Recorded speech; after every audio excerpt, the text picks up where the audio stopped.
శని నెత్తి మీదనే కూసున్నట్టున్నదిగా. ఇప్పుడు శని రెండో కాళ్ళు, 2 చేతులతోటి ఆళ్ళ పెయ్యి మీదనే వాడుతున్నట్టున్నది. ఎందుకంటారా? పార్టీలో ఎవ్వల్ని జూసినా ఏం ఆశాకరం లేదు. కేసులతోటి సతమతం అయితుండ్రుగా. పూలమ్మిన జాగల్నే కట్టెలమ్ముకునే పరిస్థితి వస్తుందా కార్ పార్టీకి అంటే అవుననే అనిపిస్తుంది. ఇప్పటికే ఎమ్మెల్యేలంతా ఒక్కొక్కరుగా కార్ను ఖాళీ చేసి పోతుండ్రు. నడుమంత్రాన పార్టీలకు వచ్చినోళ్లే కాదు, నాటి సంధి కేసీఆర్ ఎంబడున్నోళ్ళు కూడా వెళ్ళిపోతుండ్రు. ఓ దిక్కు పార్టీ ఖాళీ అవుతుంటే ఇంకో దిక్కు కేసులు పిరిసల్పనిస్తలేవు కార్ పార్టీలను. ముఖ్యంగా కేసీఆర్ కుటుంబం మీద కేంద్ర రాష్ట్ర ప్రభుత్వాల కేసులు చూస్తుంటే కార్ పార్టీకి కష్టకాలం ఏ ఫేజ్లుందో తెలిసిపోతుంది. గత్తర లేపుతన్న కేసీఆరే గాయ అవుతుండట. పోయేటోళ్ళను ఆప్తలేడు. బిడ్డ జైల్లో పడితే కంసే కం ఖండిస్తున్నా అనలేదు.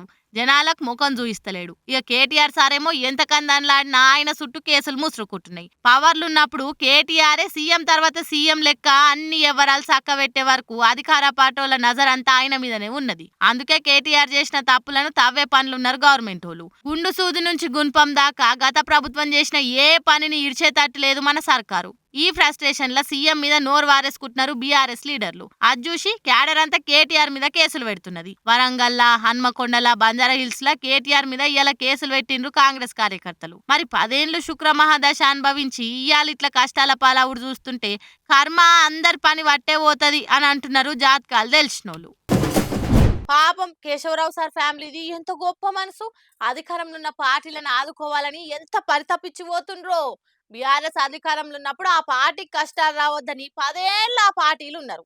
ఇవాళ కాంగ్రెస్ కష్టాలు రావద్దని ఆ పార్టీలో చేరిండ్రు. ఎంత మంచోళ్ళు ఉన్నారు. హైదరాబాద్ మేయర్ గద్వాల విజయలక్ష్మి అని ఓ అక్కున్నది తెలిసేగా.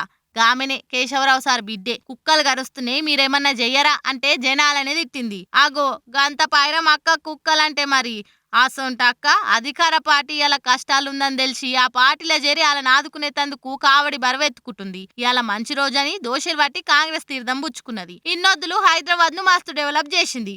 ఇప్పుడు ఇంకా డబల్ డెవలప్ చేస్తుంది అన్నట్టు. అక్క కన్నీ ఇప్పటి సంది శుభాలే కాబోతున్నాయి. కానీ నషీవ్ అంటే గద్వాలక్కదే పో. కార్పొరేటర్ గా గెలుచుడే ఆలస్యం. హైదరాబాద్ కే మేయర్ అయింది. బంజారా హిల్స్, ఎన్బిటి నగర్ జనాలకు తప్ప ఇంకెవ్వరికి తెలియని మనిషి కేసీఆర్ పుణ్యాన సిటీకి ఫస్ట్ సిటిజన్ అయింది. ఇక ఇవాళ డాడీ కంటే పార్టీల ఫస్ట్ చేరి రాజకీయ నిపుణురాలు అనిపించుకున్నదని అంటున్నారట మేయర్ అక్క రాజకీయం చూసినోళ్ళు.